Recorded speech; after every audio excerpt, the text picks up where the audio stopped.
महाशिवरात्रि शिव और पार्वती के दिव्य मिलन विवाह का पर्व है जो फाल्गुन मास के कृष्ण पक्ष की चतुर्दशी को मनाया जाता है। पौराणिक कथाओं के अनुसार माता पार्वती जिसे सती का पुनर्जन्म माना जाता है, शिव को पति के रूप में पाने के लिए कठोर तपस्या की, जिससे प्रसन्न होकर भगवान शिव ने उन्हें अपनी पत्नी के रूप में स्वीकार किया और दोनों पैणे सूत्र में बंधे। महाशिवरात्रि से जुड़ी प्रमुख कथा इस प्रकार से है। माता पार्वती ने भगवान शिव को पाने के लिए वर्षों तक कठोर तपस्या की, जिसमें उन्होंने भोजन और पानी का त्याग कर दिया था। पार्वती की अटूट भक्ति और तप के बाद शिव ने उनकी तपस्या को स्वीकार कर उनसे विवाह किया था। यह विवाह शिव चेतना और शक्ति ऊर्जा का मिलन माना जाता है। भगवान शिव की बारात में भूत, प्रेत, देव, ऋषि और सभी दिव्य शक्तियां शामिल हुई, जो इस दिन की महिमा को अद्वितीय बनाती है। महाशिवरात्रि वह रात है जब भगवान शिव निर्गुण निराकार से सगुण साराकार रूप में प्रकट हुए और पार्वती के साथ विवाह किया।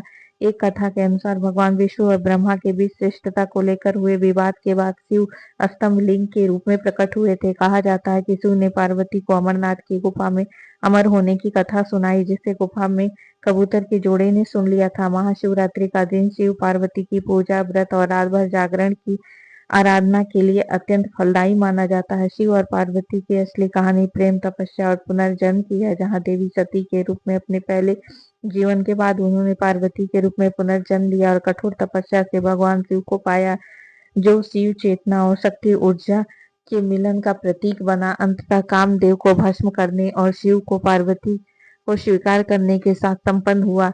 कठिनाइयों को सहन करते हुए महलों की राजकुमारी पार्वती जी पर्वतवासी बन गई। पार्वती जी ने एक बार अपने लिए घर की इच्छा की थी, तब शिव जी ने उन्हें लंका बनाकर दी थी, जिसे शिव और पार्वती ने रावण के पिता को दे दिया था। माता पार्वती को किसी भी जन्म में भोले भंडारी के प्रेम के अतिरिक्त और कोई धन वैभव नहीं चाहा, बल्कि जीवन की हर परिस्थिति में शिव जी के साथ सूर्य की किरणों, पुष्प और सुगंध तो शरीर संग प्राण बनकर निभाया।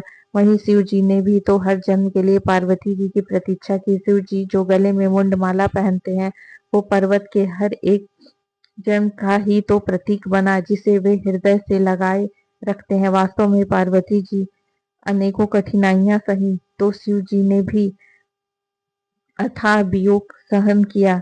सभी कुछ सरलता से प्राप्त नहीं होता। उनका जीवन कभी पूजनीय नहीं बनता है जो सरलता से कोई चीज प्राप्त कर लेते हैं। अंततः दोनों ने पूर्णता प्रेम की परिभाषा गढ़ दी। आज के युग में जहाँ प्रेम प्रीत के मायने बदल गए हैं, जहाँ प्यार का स्थान अर्थ भोग विलास ने ले लिया है, वहाँ शिव शिवा का निश्चल निस्वार्थ अडिग प्रेम सभी के लिए प्रेरणादायी है। तो आज भी भक्तगण सदियों सदियों के बाद इस संपूर्ण हुए प्रेम के दिवस को महाशिवरात्रि के रूप में विशेष उल्लास, उमंग और ऊर्जा के साथ मंदिर, घर, मंडपों में पूजा व्रत करके रात्रि जागरण के साथ मनाते हैं। प्रेम शब्द में ढाई अक्षर होते हैं, जो दो पूर्ण और एक अधूरे शब्द से बना है। कहा जाता है कि प्रेम शब्द ही अपूर्ण है, इसलिए हर किसी को यह पूर्ण रूप से नहीं मिल पाता, परंतु शिव जी और पार्वती जी की प्रेम कहानी अनेक कष्टों के पश्चात पूर्णता प्राप्त की प्रेम का प्रमाण है। चाहे इस प्रेम में पूर्ण होने में युग युगांतर लगे हों, इस प्रीत में पार्वती जी का कठोर तप तो शिव जी की सदियों की प्रतीक्षा समाहित है। शिव पार्वती जैसे अद्भुत जीवन साथी आज तक न कोई हुए न होंगे। तीनों लोकों में स्वामी होकर भी शिव जी के पास न स्वयं की धरा है और न ही आकाश, बस प्रकृति की गोद में बसा कैलाश पर्वत ही उनका निवास स्थान हुआ। और दूसरी ओर पार्वती जी हर जन्म में राजकुमारी, बड़े घर की कन्या हुई, फिर भी उन्होंने अपने जीवन में शिव जी को ही चाहा। शिव जी सकल सृष्टि स्वामी हैं, परंतु अज्ञानियों की दृष्टि में एक अघोरी से ज्यादा कुछ नहीं। पर उस दिव्य स्वरूपा देवी ने शिव जी को जो पूर्णता दी, उससे वे देवों के देव महादेव बन गए। पुराणों में वर्णित है कि पार्वती जी ने शिव जी की अर्धांगिनी बनने के लिए 108 बार जन्म लिया। अंतिम 108वीं बार वे पार्वती बनी। पार्वती जी के स्वरूप से पहले उनका जन्म दक्ष प्रजापति की कन्या के रूप में हुआ। तब उस जन्म में भी उन्होंने प्रेम से वशीभूत होकर शिव संग प्रेम विवाह किया, परंतु उनके पिता प्रजापति की इच्छा थी कि अपनी पुत्री की विवाह विष्णु जी से करें, ताकि वे सब प्रकार के वैभव से युक्त और प्रसन्न रहें। तब सती तैयार न हुई, बल्कि उन्होंने कहा कि प्रेम वास्तविक सुख तो महादेव जी में ही निहित है। भक्ति और तप से उसने शिव जी को पाया और इसी बात से दक्ष प्रजापति शिव जी को विरोधी मानने लगे और उनको अपना सबसे बड़ा शत्रु मान लिया।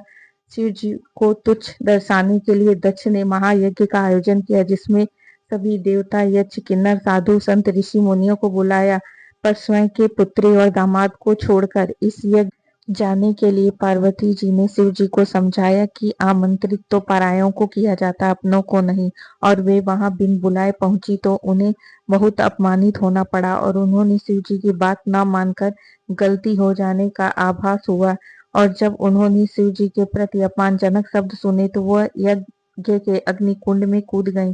शिव जी को जब पता चला तो उनके गणों ने यज्ञ भंग कर दिया। सती ने पुनर्जन्म में पुनः शिव जी से मिलने का वचन देकर प्राण त्याग दिए। शिव जी माता सती के मृतक शरीर को विक्षिप्त रूप से लेकर घूम रहे थे, तब विष्णु जी ने सुदर्शन चक्र से 51 भागों में सती का तन काट दिया, जो आज भी 51 शक्तिपुरी पीठ के रूप में स्थापित है।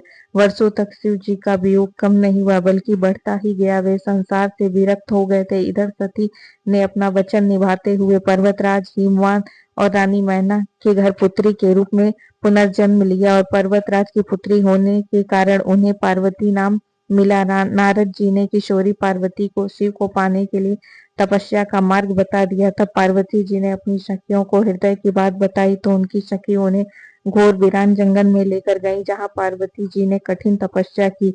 तब शिव जी ने सप्त ऋषियों को पार्वती को समझाने के लिए भेजा। स्वयं भी वेश बदलकर समझाने पहुंचे, पर पार्वती जी के हट के आगे किसी की नहीं चली, और शिव जी पार्वती जी को शिव और पार्वती के विवाह को ही महाशिवरात्रि के रूप में विशेष उल्लास, उमंग, ऊर्जा से मंदिर, घर, मंडपों में पूजन व्रत करते हुए रात्रि जागरण के साथ मनाते हैं। साथ ही महादेव और महादेवी जी से इस तरह के पूर्ण प्रेम को पाने की कामना करते हुए जीवन की संपूर्णता, सकल सुख पाने की इच्छा करते हैं।